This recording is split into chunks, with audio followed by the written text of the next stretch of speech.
don't know where Joe went. He'll be back. I know he will. Good. So welcome, everyone. So nice to see you. Anything else for the good of the order before we jump into our topic of the week? Frank says it's closed. It's cold in Bunce Park. Oh, good to know. Yeah. It's background. Bring sweaters, Rabbi. Okay, we will bundle up. So, yes, go ahead. If anybody knows someone with insurance or sales background that is looking for a job, let me know. Oh, okay. The business my son's with, they've lost 2 people, and it's basically commercial insurance. I just thought I'd put that out there because I know a lot of people have lost jobs. All right. Good. Yeah. Thanks for letting us know. That could help. That could help someone out, Debbie. And you're all set now with the link for Living Through Loss? Yes. Thank you very much. I had called and asked for one because I thought I had given out the wrong one. And I've been trying to work with Harriet because she's not into the technical part. So I'm good. And thank you very much. Appreciate your supporting her. Sure. I just have an observation to make, Rabbi. Yes. Craig, apparently Frank and Joe did not get our memo that today you must wear a red shirt, all males. Oh, wait a minute, I'll take this one off and I'll change. Why do they have to wear a red shirt? He thinks. Well, I mean, obviously Craig and I knew. Oh, okay. All right. So now that Joel. Oh, and I knew was blue. Now that Joel has us laughing, let's continue on that theme. He's the joke broker. Is that what's your Joker motto? broker, yeah. The joker broker. So why don't you share with us some of your most amusing findings of the week, and then we're going to plunge into chapter 5. Okay. I apologize. I have my phone still on because we had a death in the congregation, and I'm trying to coordinate for the funeral. So if I get a call, I might have to jump off. Okay. So I will quote the Venerable Will Rogers. There are 3 kinds of men. The one that learns by reading, the few who learn by observation, the rest of them have to pee on the electric fence for themselves. Didn't you send that to us? I don't know. Not sure it was humorous, but factual. I think you must have sent it to us, Joel. Well, I know the rabbi actually had responded, and you said that out to everybody? I did, yeah. Yeah, that was some pretty clever stuff that had come across my phone, and I can quote a few of them if you'd like me. Yeah, to. why don't you share your top 2 or 3 favorites for those? Okay, hold on. Let me find it. Well, I can tell you my favorite was the day of the week underwear. Oh. Right. Hi, Mom. Hi, Sandra. Hi. So when this virus thing is over with, I still want some of you to stay away from me. If the last few weeks have taught us anything, it's that stupidity travels faster than any virus on the planet, which I thought was pretty good. Very truthful. Just wait a second. So what you're telling me is that my chance of surviving all this is directly linked to the common sense of others. And that was the one that I got a big kick out of because it reminded me of the Mark Twain quote that said that the trouble with common sense is very common. Yeah. Right. Another Saturday night in the house, and I just realized even the trash goes out more than me. Carol's a good audience. That one. And finally, whoever decided a liquor store is more essential than a hair salon is obviously a bald-headed alcoholic. I like the first one best, the one about, and you're trying to tell me that washing your hands with soap and water can kill this, but they can't find a cure. Yeah, so let me get this straight. There's no cure for a virus that can be killed by sanitizer and hand soap. That's it. Yeah, I like Right. that. So drink tequila. And the other one that I liked was the one about the person doing the big load of pajamas so he'd have something to Oh, wear to yeah, work. that was good too. Joe, you may have to get a little closer to the your I'm computer. sorry. I'm trying to, I said, Yeah, move your chair. the only thing that I thought was the one with the person doing the big load of pajamas so he would have something to wear to work. Right. All right. Okay, there you go. Thank you very much, Joe. We do appreciate your helping us keep a smile on our faces. Doesn't want to come and say hello. So there was one though about how you wanted to have a weekend that lasted Right. forever. Oh yeah, be careful what you ask for. No, we're not hearing Debbie. No, we have it. Oh, Oh, got it. Yeah, Debbie's kind of frozen up there. Another Saturday night. No, I already told you that one. the weekend. Oh, I like this. I can't find it right now, but the spread of COVID-19 is based on two factors: how dense the population is, and how dense the population is. Yeah. That was good. So there you go. Good one. Passing that on. I sent that, forwarded that to Governor Ducey today, by the way. Yes. Good. All right. Everybody ready to delve into chapter 5 here? Yep. There is a lot Yes. of rich material in this chapter. So we're going to be spending a number of weeks here. I think. Debbie's got something in the chat. You always wanted to have a weekend that lasted forever. Yeah. Right. Be careful what you ask for. But I think it's a good segue into our wise aging. I don't know if you can hear me. Yes, we hear you. Thanks. So I had asked you to have a journal or something to write with close by. There are 10 different exercises in this chapter. We're going to start off with this first one that includes some journaling time. So you want to make sure you have something that you can read and write with. And I think it could be a little bit overwhelming what Reb Zalman is asking us to do here. So first of all, take a breath, get comfortable, get your pen and paper together. And I'm on page 50, number 2. He asks us to explore how we feel about aging. What do we look forward to? And what do we fear? And he asks us to look at this through, and here's the mortuary, as I said. So let me just talk to them. Talk among yourselves. Okay. Frank, are you in the Yes. clubhouse? No, actually, I'm in my house itself, and the reception was fairly good, so I stayed here. And one of the things that I was talking to the neighbors about is during the week, it's not that bad because everybody is gone for the week. On the weekends, the reception is terrible. So Tuesday, Wednesday, Thursday seems to be very good here in terms of getting good reception. And we'll see about the weekends. But good for now. Did Yeah. you Where's get Cheryl? what? Did Where you get is your Cheryl? DirecTV hooked up? Yeah. Your TV is hooked up. Yep. Good. Yep.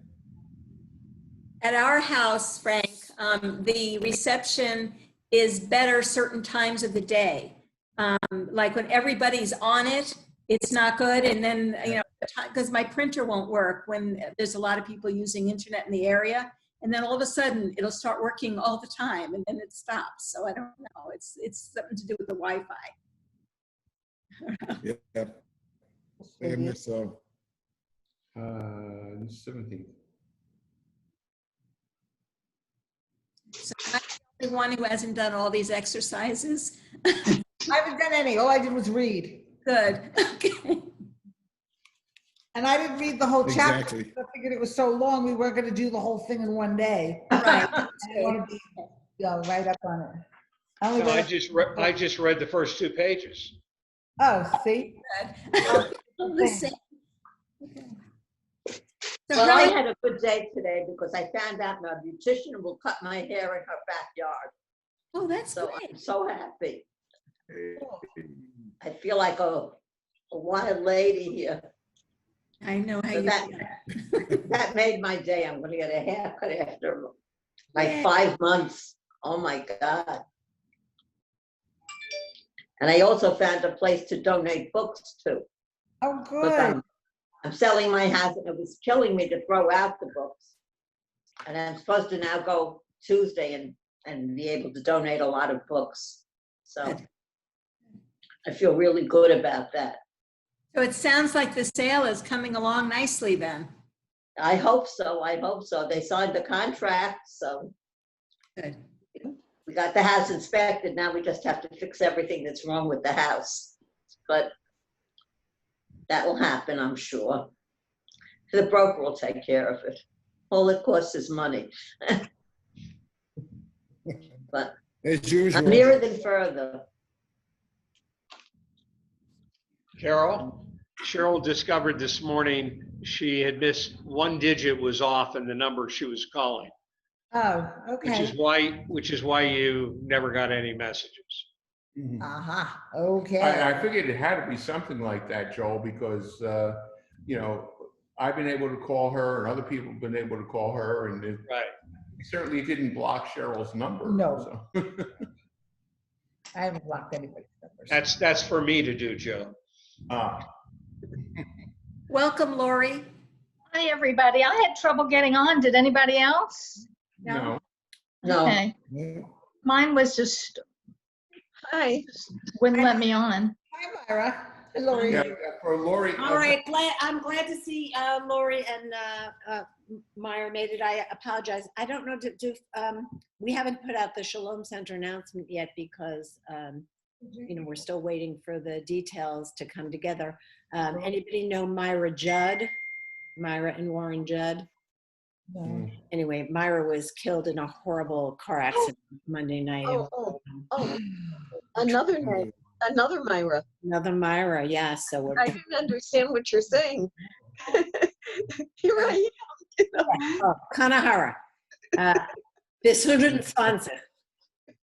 So anyway, it's been, you know, a disaster on many levels and trying to organize that. So thank you for your patience and understanding. Who is the last name? What is the last name of Her last name was Judd, J-U-D-D. Myra Judd? Her husband is Warren. Oh, Oh, Lori is sharing her screen with us. Is there something you want us to see, Lori? No, I don't know. Let me see if I can. Okay. Yeah, if you just click on stop sharing, you'll be fine at the top. Okay, let me get us.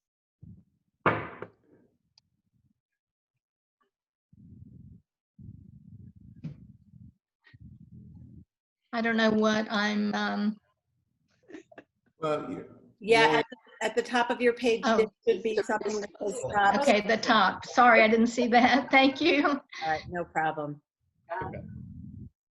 All right, so regrouping, are we all back together now? Mhm. Okay, good. So let me repeat myself. I was on page 50 and saying that Zalman was suggesting that we think about thinking about aging Looking forward, what are the things that we are looking forward to? And what are the things that we fear? And he was suggesting that we look at it through the following lenses: profession, family life, finances, health, intellectual life, and spirituality. So I'm going to suggest that you take out your journal, your paper, whatever you have here, and let's write down each of those topics. So we have profession, we have family life, we have finances, we have health, we have intellectual life, and we have spirituality. So let's see, that is 1, 2, 3, 4, 5, 6 different topics. Does everybody have 6? Do you need me to repeat them one more time? Yes, if you could repeat them. Okay, profession, family life, finances, health, intellectual life, and spirituality. That's a good one. And within each of these categories, he wants us to project forward, what are we looking forward to and what do we fear? So this obviously is something that we could spend hours on. So I'm not 100% sure what the best way is to approach it in the context of our group right here, right now. So I think I'm going to let you self-select. Let's see, how many of us were there? 10 of us and 12. Okay, I'm going to let you self-select. I'm going to put on some music and we're going to take 10 minutes. And I will let you pick 1 or 2 of those topics, respond to them in writing, and then we'll come back and we can share whatever we feel comfortable sharing. So my computer says 1:24. I'm going to put on some music and I'll bring us back together at 1:34 and take it from there. See how far we've gotten. So Rabbi, you said take 2 of those? I said take as many as you can in the next 10 minutes. Okay, gotcha. You may choose.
Rabbi, Debbie is asking, she Oh. lost her connection.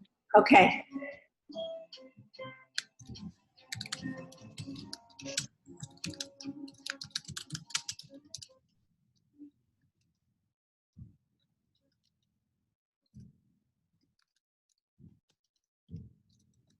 Go over to Home Depot. Have you done? Look at everything. Read about this.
All right, 2 more minutes.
All right, wrapping up wherever you are.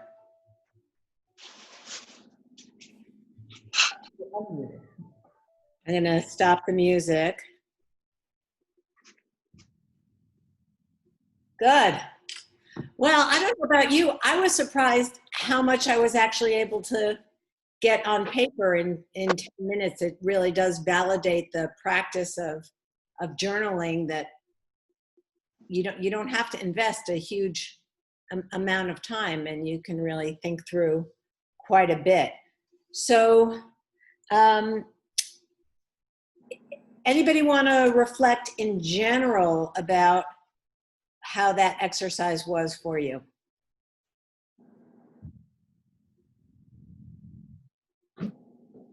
Yeah, I'm against aging. So what's your proposal, Joel? If you oppose aging, what's your alternative? I'm searching for the fountain of youth, apparently. How's that going for you? Yeah, that's. I'll call you as soon as I find it. Okay, thanks. I would definitely appreciate that. Although I must say there is something to be said for being the age I am right now. And, one of the things that Ron and I talk about all the time, our first category was professional. And I think we discussed it maybe as recently as this morning, that we are both really glad, each in our individual and very different professions, to be where we are now and not in our 30s. Because the nature of what we each do is changing so much, and changing in ways that make the work so much more challenging, that it really is nice to not have to be looking forward to. Ron is in retail sales. So, oh my goodness, a brick and mortar retail sales, an area that is so incredibly challenged and threatened. And for a young person trying to walk into that environment and imagine supporting themselves and a family for 30 or 40 years, it doesn't seem terribly realistic. And as a rabbi, even though the nature of the work has not changed that much, the affiliation rate among American Jews continues to decline and decline and decline. Synagogues are losing membership. Synagogues are merging and closing their doors. And it does seem that if you want to be a rabbi in a congregation, that those opportunities are also diminishing. There's much more competition among rabbinical schools. When I started rabbinical school in 1976, leaving out the Orthodox world, there was the Jewish Theological Seminary, there was Hebrew Union College, and there was the Reconstructionist Rabbinical College. Those were the choices if you wanted to be a rabbi. Now there are many more institutions producing many more rabbis. So that has impacted the ability for rabbis to find professional positions, particularly in congregations. So there's something to be said. At least, I'm looking at the profession, which is our first category. There's something to be said for where we are right now. And I'll just say that my, answering the question for myself, what do you look forward to and what do you fear? I had kind of two sides of the same coin. So I look forward to working less and I fear not working. So I guess I'm confused and, I'm not really sure what I want. What I want is to make sure that I can continue to work as a rabbi because I love it so much, but not to the point of how the job can sometimes be so overwhelming. So there you go.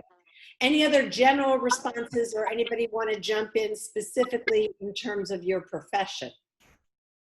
Well, a lot of us are retired. Yes.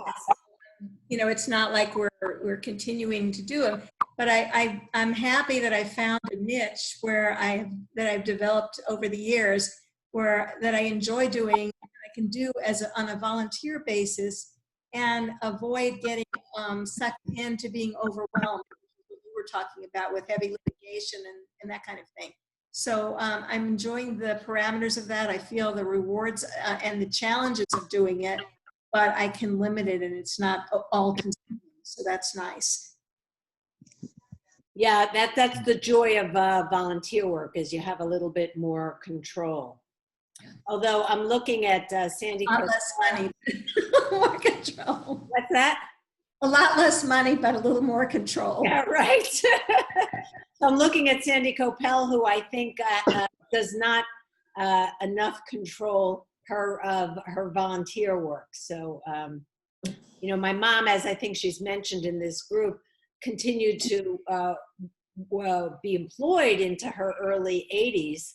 So has not been actually fully retired for that long, but she's does a significant volunteer work that, and in my mind, I sometimes have to remind her when she complains about how overwhelming it is that this is something she is choosing to do.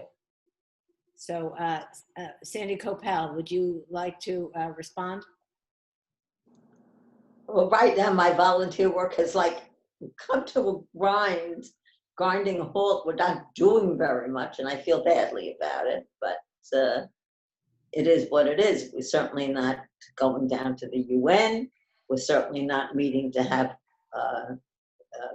any projects to do. We missed out on so many of the things we were going to do in the spring. It's kind of sad, but I managed to keep myself busy, reading and Zooming and whatever, and selling a house now, which is overwhelming. Good. Anybody else? So profession. So the category profession is not. I guess Debbie Waitkus, you're the one who is really still most actively working. So as you look forward, is there something you're looking forward to, or something that you fear in your work world? Well, I think that I'm definitely in the rewirement stage because I know I'm not done, especially with work that I've got that I want to do with respect to Marilyn Smith and continuing her legacy. But I've got my book too, and there are a couple things that I'm working on where I consult or I share my knowledge and contacts and things along those lines and provide insight and wisdom. And I feel in that regard blessed that I have some insight and some value that I can share, that I've got some street cred, or that I actually have some knowledge that's of value. But I need to move because Jack's now back on the phone too. we both got shut down at the same time. Just walk out back. But I think that I just don't know. I don't know what it looks like, and Jack's, and that kind of ties into the finances. You know, our going through COVID, are our finances as good? Are we in as good position as we think that we are? And you know, Jack's looking at another product line with respect to this UV lighting that is used to kill in various spaces. And you know, whether it's a ballroom or whether it's a classroom or a movie theater or whatnot. And, you know, I had offered up my assistance on sales and leads and things like that. And because I know I can help with that. I've got something within me that won't, it just doesn't turn off and go away. I need to do something. So I just have some figuring out to do. And given that we've had this time period, I think the work has expanded to fill the time. I don't know. It's just a lot of, I'm going to do some more journaling. Good. It does sound like, in terms of what do you fear, that you and I maybe have a parallel feel of being under-engaged.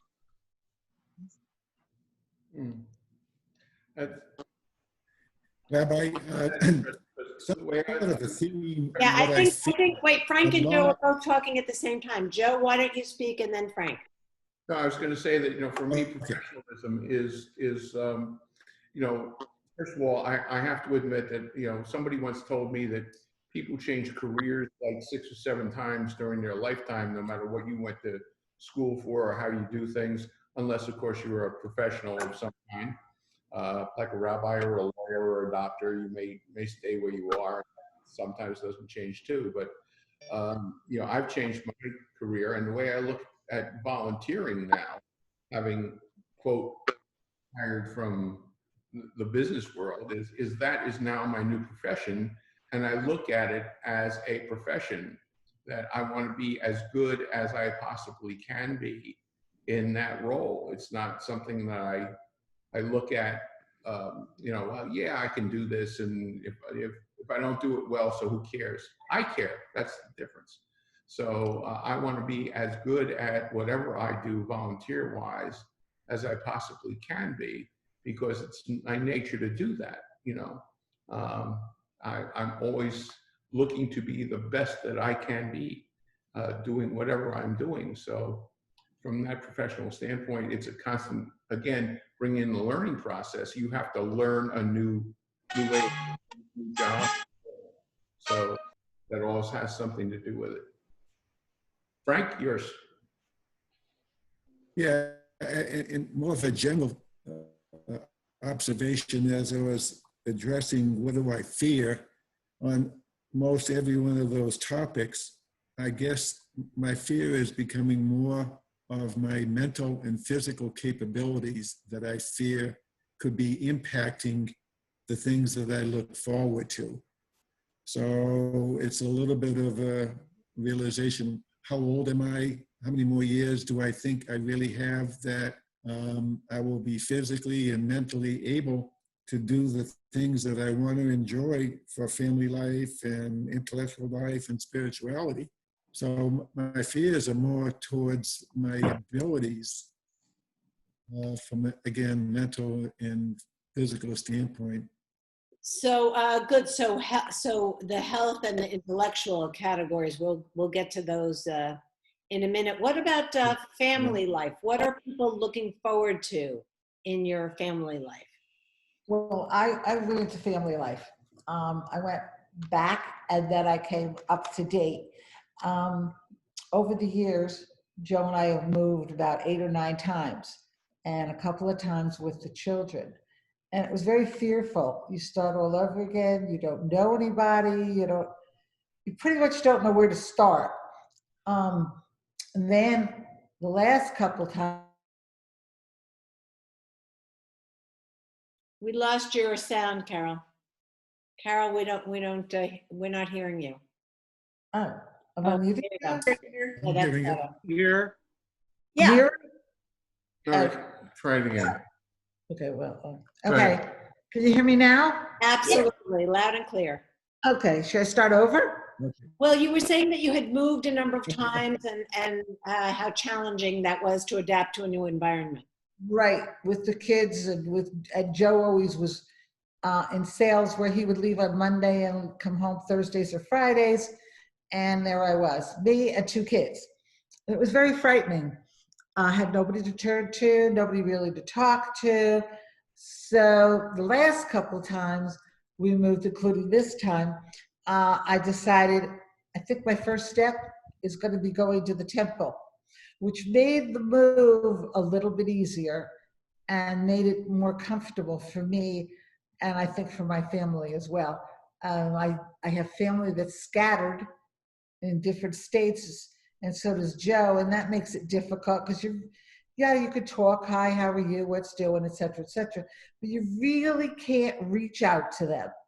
So I find that my temple is my second life, is my second family, and the people that I've met over the years have become my second family, which makes it a lot easier for me to acclimate myself to an area. Yeah, I love to hear that.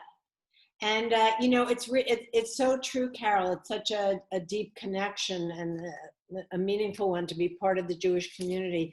When I meet with the bar and bat mitzvah students, and we have that little private moment on the bima in front of the ark, where I get to just try to get their attention about things that are deeply important to me. One of the things I always stress to them is wherever their journey in life takes them to, there's a Jewish community, and they should connect up with the Jewish community, and there will be people with whom they have something in common and who can be there for them and be a support. And it is a profound blessing that we have, not to be taken for granted.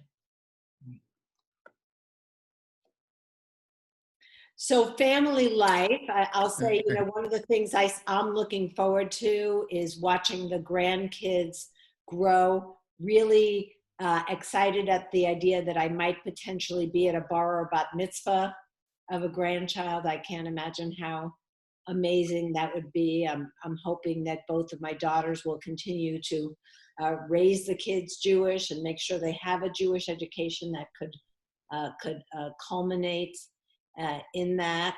And so that's something that's on my positive list. Anybody else have any positives in family life? Well, I'm just hoping to see my son sometime. By circumstance, I was supposed to see him twice now since he moved to Oregon a year ago, and one of them was COVID. So seeing him, and then seeing other family, and then hoping to go to a wedding and children, and so just pretty basic. So just the whole being able to be together in person with the family is looking pretty attractive to you right now. Yeah. Yeah. The thing that we enjoyed 2 years ago was when the whole family went to Israel, and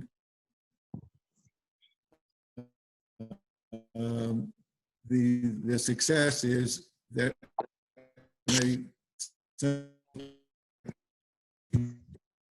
Right, you're having, I don't think that they you're having some sound problems. spiritual in nature, they still got.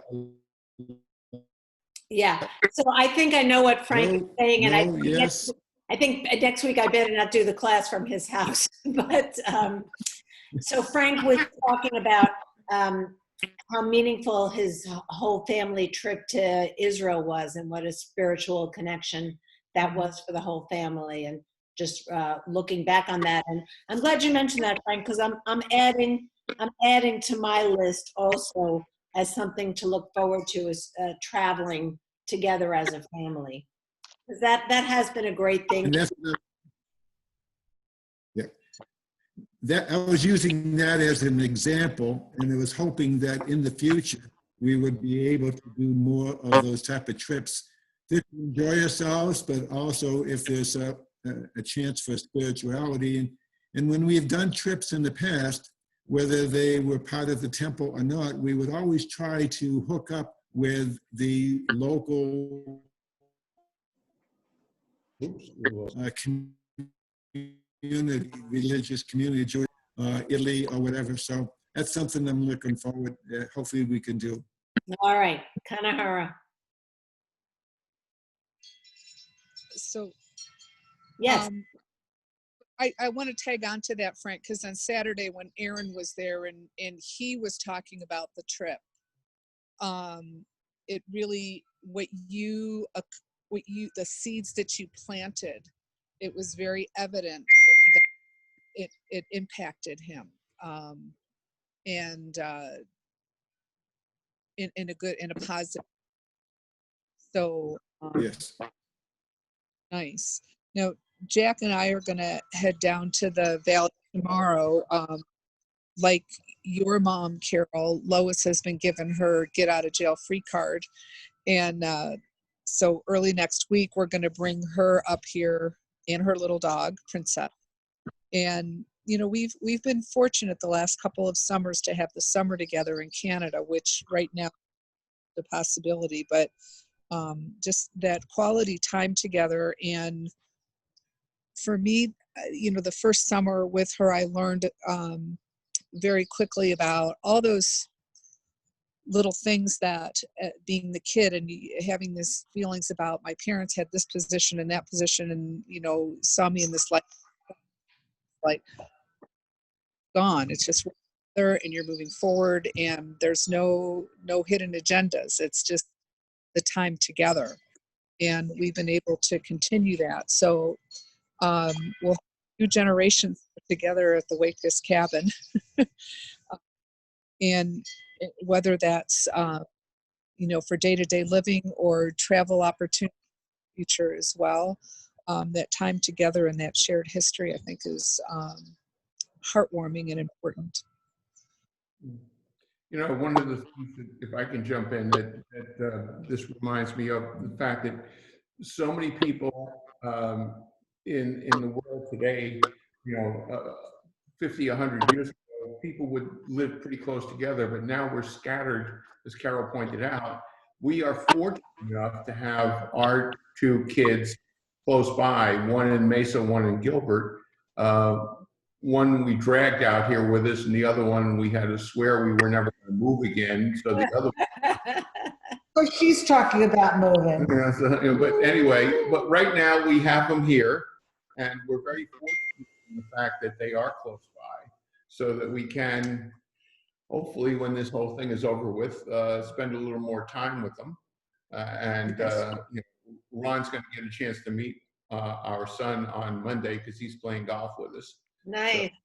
So, but yeah, you know, it's just nice to have them handy and be able to visit with them on a regular basis. You know, since we don't have any other family close by, at least we have them. I'm glad you see them on a regular basis. I don't. Yeah.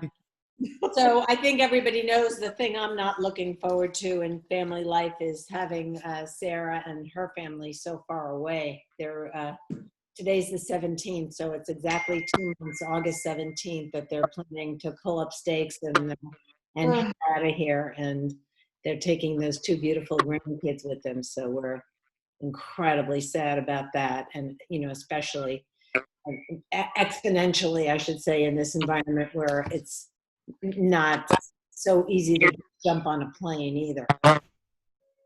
So it was, you know, it was bad enough that they were going to be 1,700 miles away. If we could at least try to see them, now you have to really, you know, think deeply about the risk benefit equation of air travel if it's not completely necessary. So looking at our finances, looking forward, who's looking forward to something financially and who has a financial concern?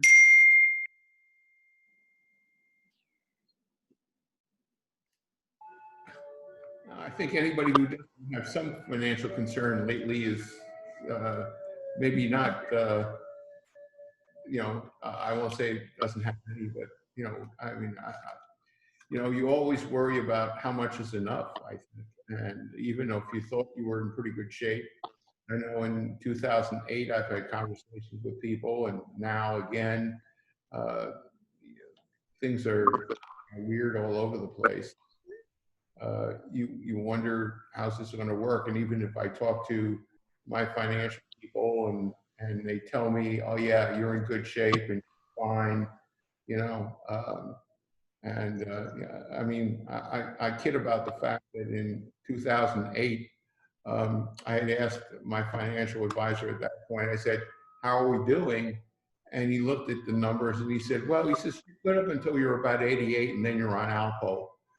But I think, he was just kidding at the time, but still in all, it kind of. Yeah, no, there's nothing funny about that. Alpo's dog food, if anybody doesn't know. I'm sorry, go ahead, Rabbi. I just said, I don't think there's anything funny about that fear of running out of money. I have that concern. My mom might share that her parents retired and had, what appeared to be a small fortune, and thank God lived long enough to, they didn't run out of money, but they were. It was good that they had what they had. Mom, how old were your parents when they died? Me? Yeah, you. 91 and 93. So grandma was 93 and grandpa was 91. No, grandma was almost 91 and grandpa was 93. Unbelievable. And, we would. Yeah, go ahead. They retired with what we thought was so much money, but by the time they left, it was they had enough. They didn't. It was not a problem. They left some over, but not nearly what we would have anticipated. Yeah. I was asking, as Ron and I were talking about, my grandfather lived to 93. I never saw him eat a piece of food. He may have, Barbara, you're the grandkids. I'm going to just mute Barbara. We're glad you're here, Barbara, and hope you're enjoying those grandkids. Barbara's daughter is visiting, and she's minding the kids while her daughter's trying to work a little bit. So she had warned me that she would be popping in like that. So anyway, Ron and I were talking last night. My grandfather, Hyman, Alava Shalom, my mom's father, I never saw him eat a piece of fruit. I think the only vegetable I ever saw him eat was a potato. He lived on meat, smoked fish, Canadian Club, and Marlboro cigarettes. Were those like 4 main food groups? That's what I remember. I always said his blood was distilled. That's why he lived so long. And lived to 93. So, God bless him.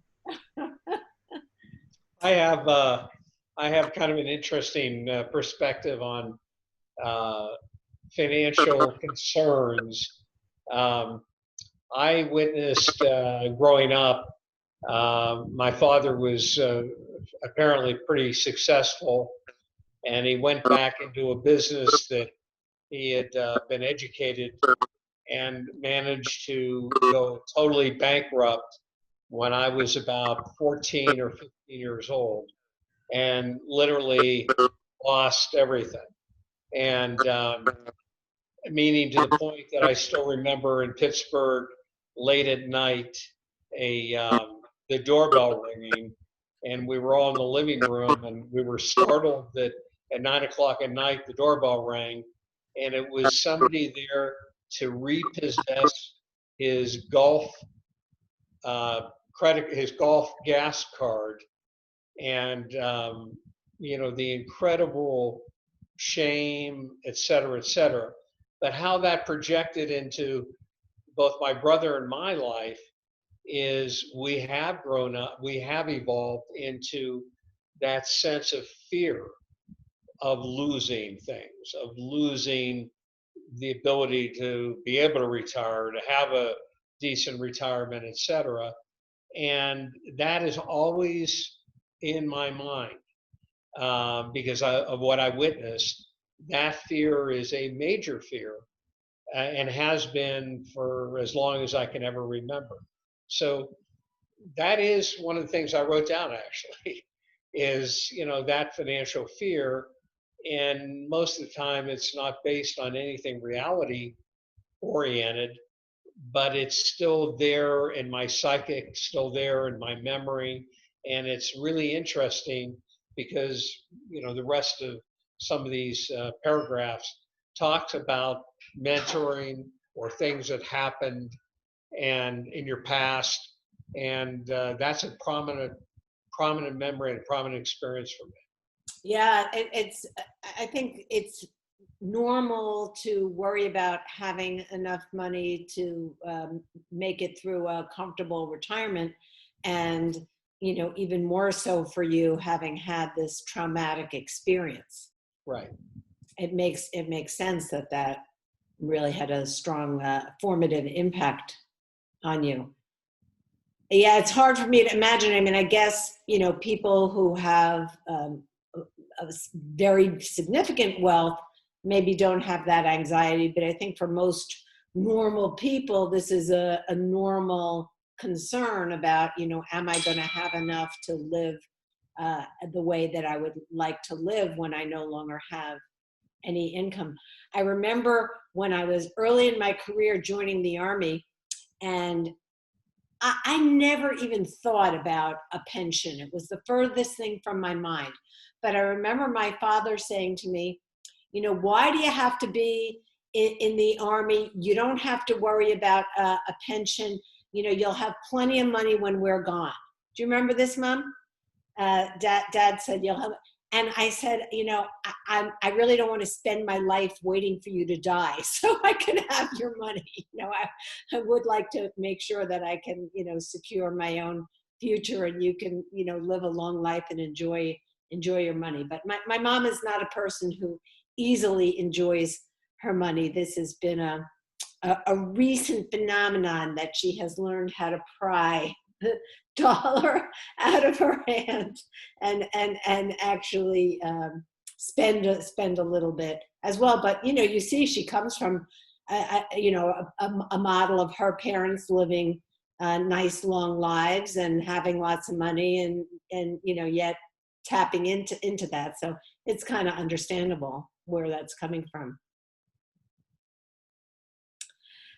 So finances was one of those where I thought, well, what could we possibly be looking forward to? I think, most of us, that's more of a source of fear and concern. And I'm saying the same thing about health. Who is like really excited about the health aspect, something that you're looking forward to about aging? I'm certainly not. I'm very concerned about the ongoing diminution of my capabilities and the increase in aches and pains. And you may remember, those of you who've been in this class for a while, was it a quote from Doris Day that we talked about years ago, that the definition of middle age is when you still think it's going to get better? I was telling Frank, I spoke to Frank earlier today, and we were having a discussion, and it reminded me of one of the places we lived in our 53-year marriage was in Massachusetts, and I used to work out in the YMCA in Brockton, which is very famous. Why? Because that's where Rocky Marciano and Marvin Hagler also used to train. But there was a gym there that among other things, housed a women's aerobics class, and they used to put their schedule on this bulletin board. Well, one day I came into that gym, and they had covered the entire bulletin board with construction paper and cut out of construction paper some letters and pasted it up there. And I thought this was pretty funny when I was in my late 20s. I don't think it's funny anymore. And that sign said, you're getting old when ... everything that doesn't hurt doesn't work. So. That's a good line. So, yeah, I have to look up this this quote. So somebody else responded to that. I gotta find you this quote that I love that's parallel to that. No? Did I speak for everyone on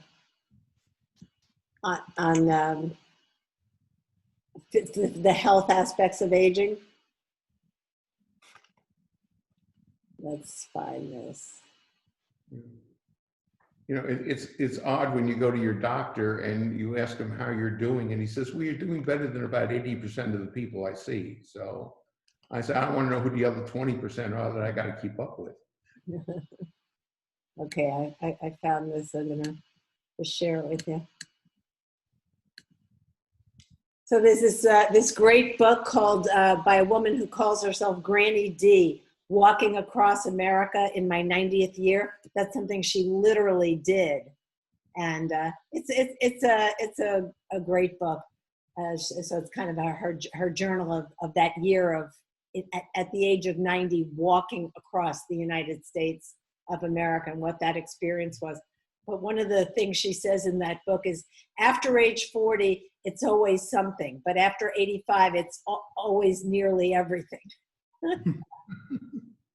And Mom, what was Grandma Ruth saying about this?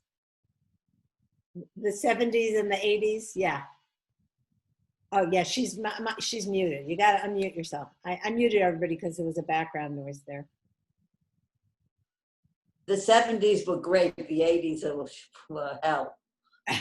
But I kept waiting for the 80s, but my 80s have been wonderful to me. I was sick once and that was it. And I really poo. Can't complain. But you did comment, was it within the last year that all of a sudden you have aches and pains that you never had? Well, that's when I had a disease that I didn't know I had, and then I took medication, and I feel better today than I did a year ago. That's great. I'd like to just say my grandfather used to say, I'd like to be old first. And I always thought it was the physical part of being older and being younger, but I also feel like it's the philosophical part. And that's always stuck with me. Nice. My mom always used to say to me, wait for the golden years.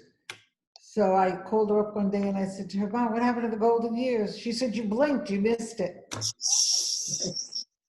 Well, I just want to say that, you know, the add-on to the Frank, let Sandy Kane talk and then we'll call on you. Okay, sorry, Frank. I just wanted to say this about health seems to be all consuming right now with this COVID thing. You know, I worry about my husband who has a lot of these underlying conditions, and I'm afraid to do this, that, and the other thing, and don't want him to do this, that, and the other thing, and it's not a life if you can't get out and do things. And so we're constantly thinking about it, and it's not good.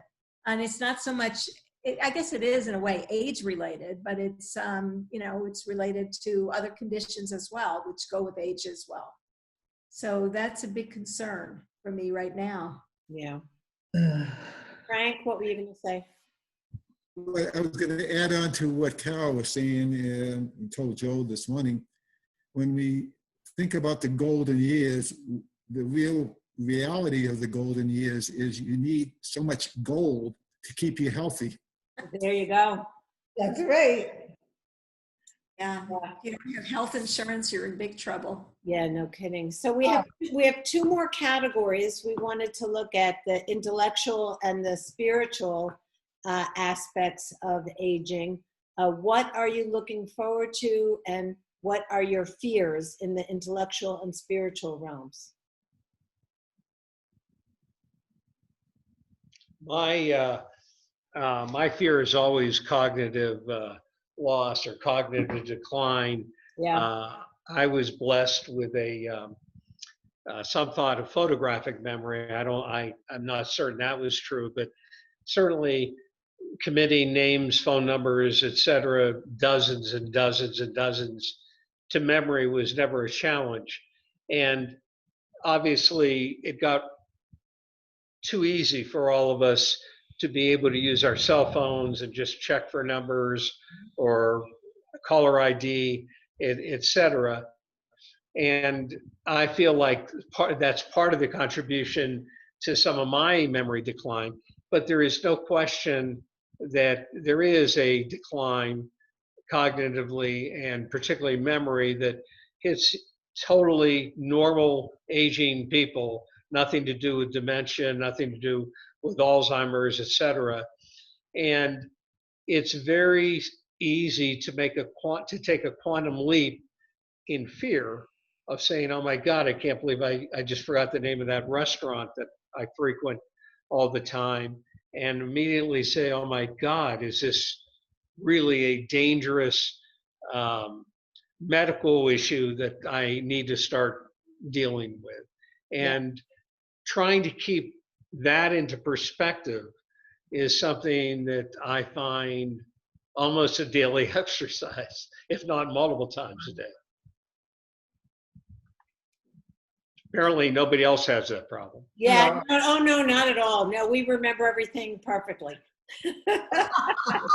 Well, you know, the only thing I can say to that, Joel, is that I had a doctor once who told me, you know, he says it's not uncommon for people as they age to walk in, you know, and look for your car keys or your glasses and, you know, not remember where you left them.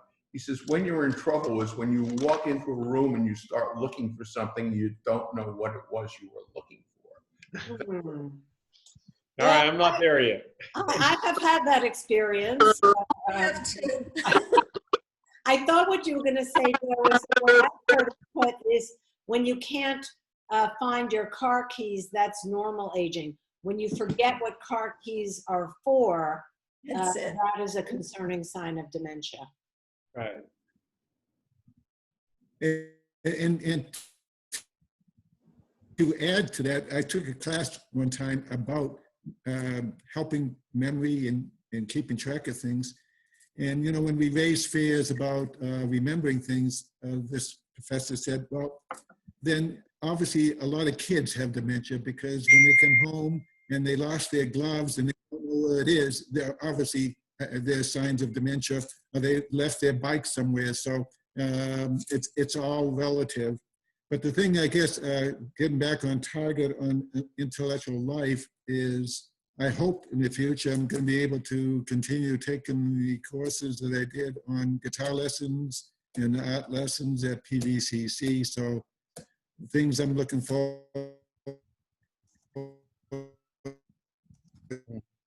Some of the things that help going forward.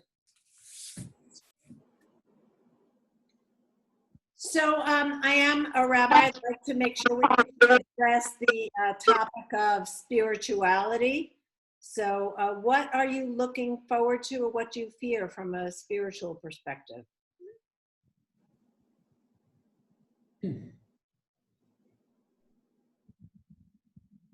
Debbie, you're muted. Yeah. Yeah. Debbie, I see. Okay. Can you hear me now? Yes, thank you. Couple perspectives. On the spirituality side, my kids right now are, I think, at a stage where they're in the, oh, I don't want to be bothered. And it troubles me that they're not as engaged, of course, as much as I would want them to be. But, you know, that's for me to continue to encourage, and they'll figure that out when they're, as they figure that out. But this COVID scenario has been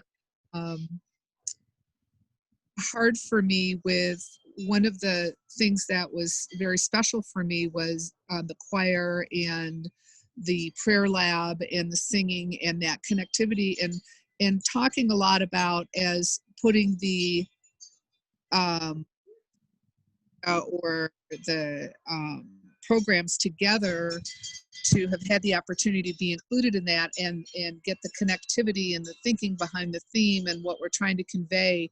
I mean, that all of a sudden just all disappeared.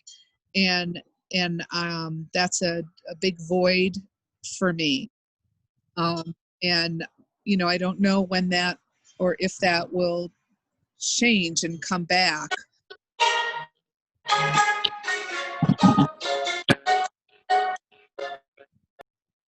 It sounds like a patriotic song.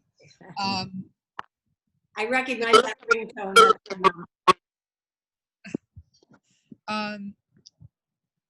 But the opportunity to be part of this Zoom experience with Wise Aging, as well as what we've done with the back row, that's all very, very, I look forward to this, and I look forward to the Fridays. I just, you know, I think we create it where we can, and it's really important that I think for me, the spirituality there's a lot of community tied in with that as well. So Definitely. Just wanted to mention something. My parents were very involved in spirituality and, you know, Judaism. And when they moved to Arizona, it was very difficult for them because as they got older, they were in assisted living, and it wasn't an assisted living place that was infused with a lot of Judaic, you know, services or anything, and they couldn't travel. So what I hope as we get older, I mean, this ability to see services and to communicate, as Debbie was saying, and having these classes online and communication online is just making it so much better for people as they age to feel part of a Jewish community. Yeah, it's been one of the benefits of this period is engaging people through the use of this technology. I mean, how many of you would have driven to the synagogue today to have this conversation?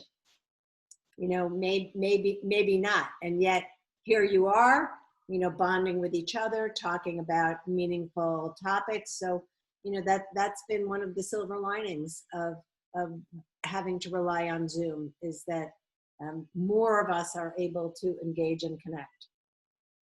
Oh, how many times I sat in front of the screen in my pajamas. You don't know it, but I have. I've been just miserable, and I didn't want to miss the classes or miss the Friday night Nasher services.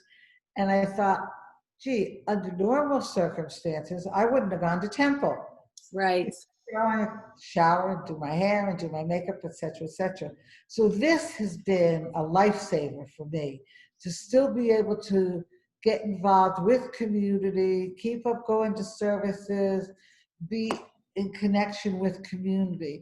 I hope, even though I pray to God we get back to some normalcy, that we could still do something with Zoom. I'm quite sure there are plenty of people that would like to come to services or be involved with classes, etc., that can't do it. They can't come out. They don't have the transportation. But they're not 100% how to use their computers, but the ones that have had help and have gotten into it, I'm quite sure they love it. Good. Well, on that positive note, any final thoughts? I just want to second what Carol said. I've been living alone. Zoom has been just fabulous for me, and I look forward to every one of them. It's really like one of the highlights of my day. That's great. Well, tomorrow there's socialize while distancing, as always, 3:30 tomorrow, and Sunday morning Torah study. So feel free to Zoom into any of those. Oh, look at that baby. Wow, Barbara. What a head of hair. It's the same thing. That is impressive. So beautiful. Enjoy that. What I did want to add was that one of the silver linings about Zoom is I feel like not only, even though I would have been coming back to the Wise Aging class, I never would have been trying to attend weekly. And I never would have been able to well, these circumstances wouldn't be here if it wasn't for COVID. But I have found it has allowed me to participate in other long distance events that I would have missed otherwise. Today, actually, it was at 12 o'clock today scheduled because I didn't realize that I was going to have Leah and baby here again today. I was scheduled for only Monday and Tuesday. And then yesterday she left and said, can we come back today? I need to get more done. But I had a women's group that has been together for almost 48 years now. And it started when I was in a graduate program at Temple University. And those women, well, there were 5 of us still left, continued getting together over the years but I lost touch. I couldn't always be there with them. And now we're starting to meet again through Zoom, because I'm not the only one that doesn't live in the Philadelphia area anymore. So things like that, I was able to attend a long distance Shiva and funeral last week also that I never would have, for my family, I never would have been able to be a part of. So that part I think has been incredible. That's great. I agree with what Mr. Sherman said a little while ago. Totally. My biggest fear is about not keeping up cognitively and being able to continue all the things like this that I like, and the reading and the conversations and time with. Yeah, so if you have not read Finish Strong, which we had the 2-part discussion group about last month, I highly recommend it. And if you don't want to read the whole book, read the chapter on dementia. Yeah, the other thing I'd like to point out, since we're on that topic, is that the Door to Door Committee is meeting tonight, and we are going to calendar at least 3 events, probably by Zoom, for October, November, December, and we'll figure out what we're going to do from there. But there will be more programs for the senior community. Great, thank you so much, Joe. Appreciate your doing that.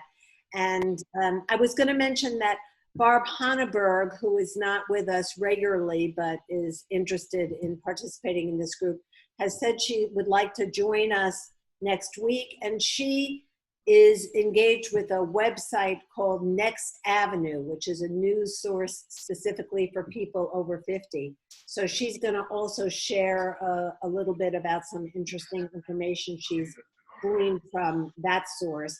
And then we'll pick up in our book looking at stereotypes about aging, particularly in the media, and how those influence our own thinking and our own potential concerns. So with that, everybody have a good couple of days, a good week. Thanks for joining us. And I'll as always, put together a recording of this session that I can share with you, and you can review, share with others, and those who were not here can not miss the discussion. So great to see you all. Thank you. Everyone, thank you.